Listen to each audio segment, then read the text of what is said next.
और चलिए अब बात श्रीगंगानगर से बड़ी खबर की कर लेते हैं। रसद विभाग की बीती रात डाबला गांव में छापेमारी की कार्रवाई हुई है। अवैध रूप से संचालित पेट्रोल पंप पर यह कार्रवाई की गई है। रसद विभाग ने 5,288 लीटर डीजल जब्त किया है। मौके पर मशीन को भी सीज किया गया है। बिना अनुमति के अवैध रूप से भंडार कर चलाया जा रहा था पेट्रोल पंप। डीएसओ कविता सिहाग सहित स्थानीय प्रशासन ने कार्रवाई को अंजाम दिया है। तो बड़ी खबर इस वक्त की आपको बता रहे हैं श्रीगंगानगर से, जहां रसद विभाग की डाबला गांव में छापेमारी की कार्रवाई की गई है। रसद विभाग ने 5,288 लीटर डीजल जब्त किया है। मौके पर मशीन को भी सीज कर दिया गया।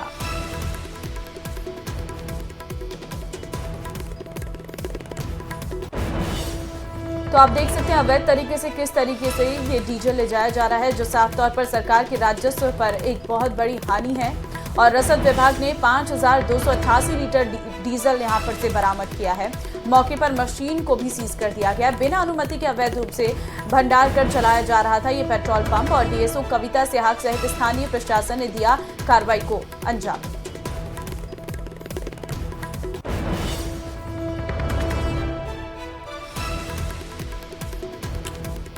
तो श्रीगंगानगर के डाबला गांव से ये बड़ी खबर। रसद विभाग की बीती रात डाबला गांव में छापेमारी की गई। 5,288 लीटर बड़ी मात्रा में अवैध यहां पर पेट्रोल बरामद किया गया। और अजमेर पुलिस ने 7 महीने के मासूम बच्चे के किडनैपर को पुलिस ने गिरफ्त में कर लिया है। लेकिन पुलिस ने अपहरण से जुड़ा जो खुलासा किया है उसे सुनकर हर माँ बाप की चिंता बढ़ गई है। आखिर क्या है पूरा मामला, देखिए रिपोर्ट। खुलासा, पुलिस के शिकंजे में आरोपी 7 महीने के मासूम को बचाया। मानव तस्करी गैंग का खुलासा। अजमेर पुलिस ने महज 24 घंटे में 7 महीने के मासूम को किडनैपर्स के चंगुल से मुक्त कराने में सफलता हासिल की। अपने 7 महीने के मासूम को वापस पाकर उसकी मां के चेहरे पर सुकून साफ दिख रहा है। साथ ही मासूम की मां ने पुलिस के सराहनीय काम की प्रशंसा करते हुए उनका आभार भी जताया।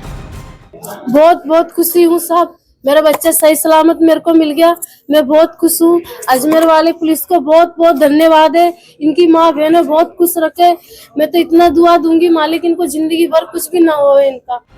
दरअसल रविवार रात जब परिवार पुलिया के नीचे सो रहा था, तभी सुबह करीब 4 बजे बाइक पर आए 2 बदमाश ने मासूम का अपहरण कर लिया और फरार हो गए। पुलिस ने मामले में कार्रवाई करते हुए 2 आरोपियों को गिरफ्तार किया, जिनसे पूछताछ के दौरान मामले में मानव तस्करी का एंगल भी सामने आया है। आरोपियों ने खुलासा किया कि वो लोग बच्चे को 5 लाख रुपए में बेचने वाले थे। 3 बजे के आसपास एक छोटे बच्चे का मनराज, 7 माह की उसकी आयु है, उसकी किडनैपिंग की घटना हुई। घटना की सूचना मिलते ही पुलिस जो है वो पूरी तरीके से एक्टिव हो गई।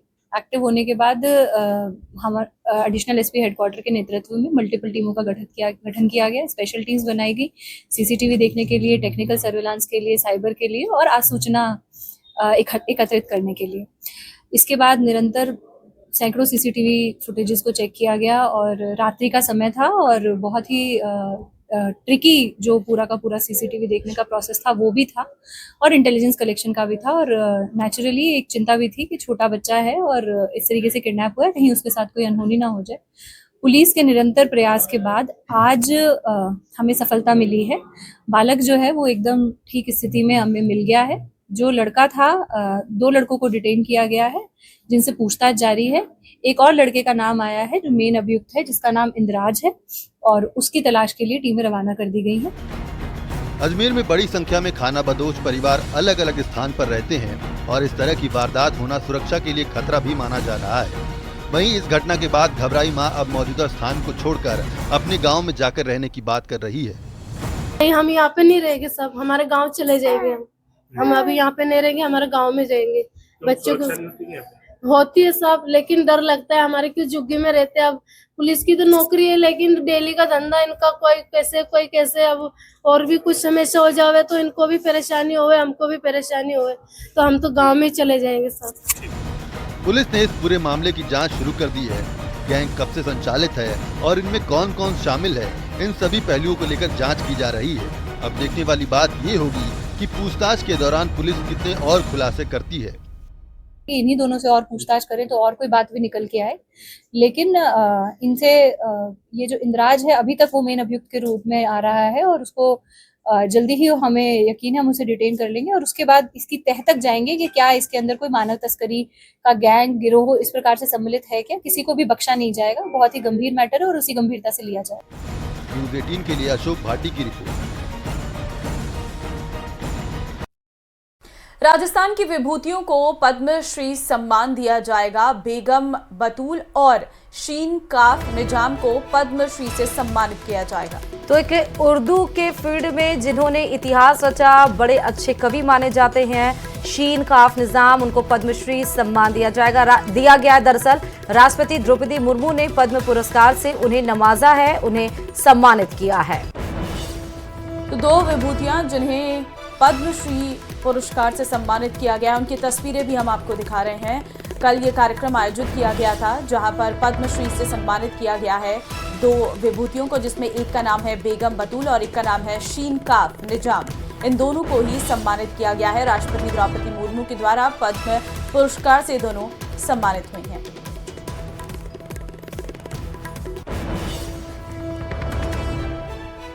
और जयपुर के रामलीला मैदान में संविधान बचाओ रैली में कांग्रेस नेताओं ने सरकार पर तीखा हमला किया। संविधान से लेकर पहलगाम आतंकी हमले पर सवाल खड़े किए हैं, जिस पर बीजेपी ने पलटवार करने में देर नहीं की और कांग्रेस को खुद आईना देखने की हिदायत तक दे डाली। ये रिपोर्ट देखिए। संविधान बचाओ रैली में बरसे मल्लिकार्जुन खड़गे। हम जोड़ने की बात करते हैं, वो तोड़ने की। संविधान के धज्जियां उड़ाने के लगाए आरोप। देश को बताया पार्टी से भी बड़ा।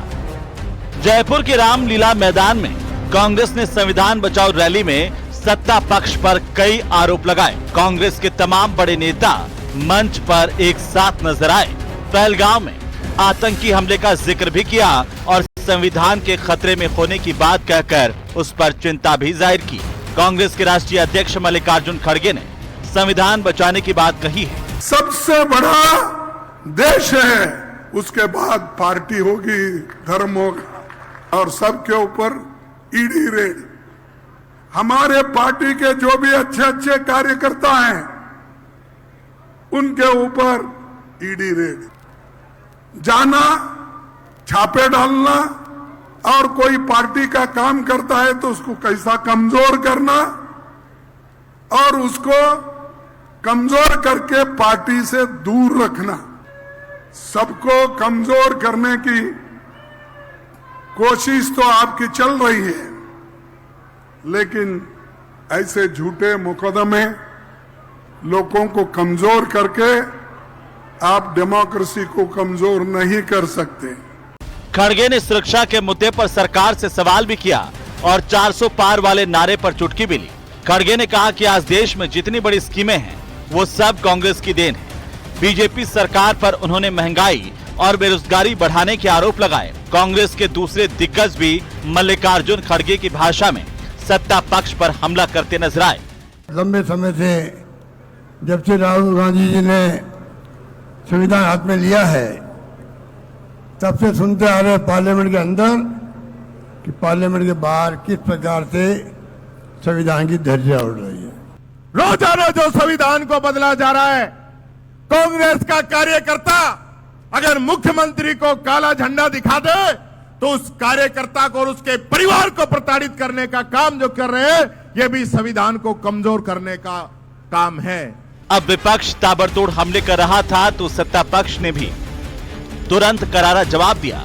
बीजेपी प्रदेशाध्यक्ष मदन राठौड़ ने जहां कांग्रेस पर ही संविधान की हत्या करने के आरोप लगाए, उनका जो व्यवहार था उसमें भी संविधान का सम्मान उन्होंने नहीं किया और उस पार्टी के राष्ट्रीय अध्यक्ष हैं जिन्होंने लगातार संविधान की हत्या की।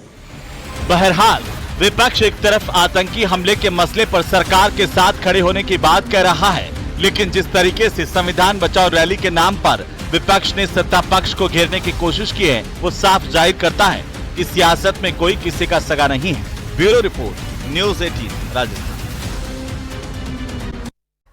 प्रदेश के दो अलग अलग जिलों में एसीबी का एक्शन देखने को मिला है। हम आपको दो तस्वीरें दिखाएंगे, जिसमें पहली तस्वीर 12 जिले की रहने वाली है, जहां पर 5 लाख की रिश्वत के साथ पीडब्ल्यूडी का एक्शन गिरफ्तार किया गया है, जबकि दूसरी तस्वीर राजसमंद की है, जहां राजसमंद भ्रष्टाचार निरोधक ब्यूरो टीम ने बड़ी कार्रवाई की है।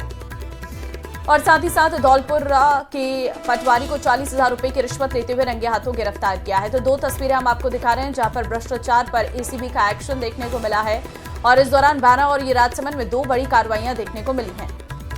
तो आप देखिए, राजसमंद में पटवारी रिश्वत लेते हुए रंगे हाथों गिरफ्तार किया गया है। तो वहीं अगर हम बारा की बात करें तो बारा में भी कुछ इस तरह की तस्वीरें नजर आई। दोनों ही आप देखिए सरकारी कर्मचारी हैं, दोनों ही भ्रष्टाचार के बेट चढ़े हुए हैं और इसीलिए एसीबी को जैसी ही सूचना लगी, एसीबी एक्शन मोड में आई सूचना के आधार पर और वाकई देखा गया तो बारा और राजसमंद में, जहां राजसमंद के दौलतपुरा के पटवारी को 40,000 रिश्वत लेते हुए गिरफ्तार किया, तो वहीं बारा में भी इस तरह की कार्रवाई देखने को मिली।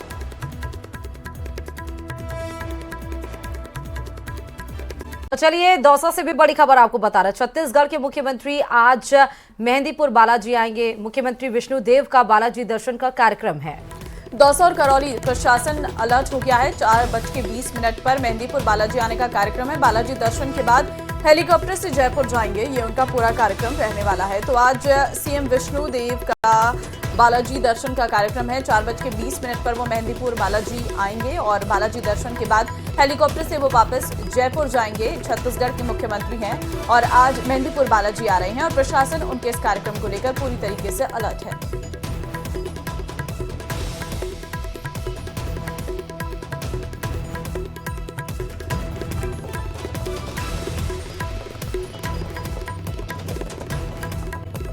जयपुर से आपको बड़ी खबर देंगे। सीएम भजनलाल शर्मा का आज प्रस्तावित कार्यक्रम सुबह 10 बजे मुख्यमंत्री आवास पर शहरी विकास एवं ऊर्जा विभाग की समीक्षा बैठक और साथ ही केंद्रीय मंत्री शहरी विकास मनोहर लाल की अध्यक्षता में ये बैठक आयोजित होगी। बताते चले कि मुख्यमंत्री भजनलाल शर्मा ये बैठक अपने आवास पर लेंगे। सुबह 10 बजे ये होगा। शहरी विकास एवं ऊर्जा विभाग की समीक्षा बैठक होगी क्योंकि इन दिनों गर्मी परवान पर है, लगातार पारा चढ़ता ही जा रहा है तापमान का और इस वजह से भीषण गर्मी का दौर राजस्थान में चल रहा है और मौसम विभाग ने भी देखिए हीट वेव और लू चलने की भी बात बताई है और उसको लेकर मुख्यमंत्री काफी ज्यादा अलर्ट मोड पर हैं क्योंकि लगातार हमने देखा है कि पानी और बिजली की समस्याओं से राजस्थान की जनता जूझती रहती है और ये दृष्टि कहीं ना कहीं मुख्यमंत्री के विजन में है, मतलब विजन में है उनके ये समस्या और इसको लेकर लगातार वो बैठकें भी करते रहते हैं। और आज एक बार फिर से सुबह 10 बजे अपने आवास पर शहरी विकास एवं ऊर्जा विभाग की ये समीक्षा बैठक होगी जिसमें केंद्रीय मंत्री शहरी विकास मनोहर लाल खट्टर की अध्यक्षता में ये बैठक होनी है।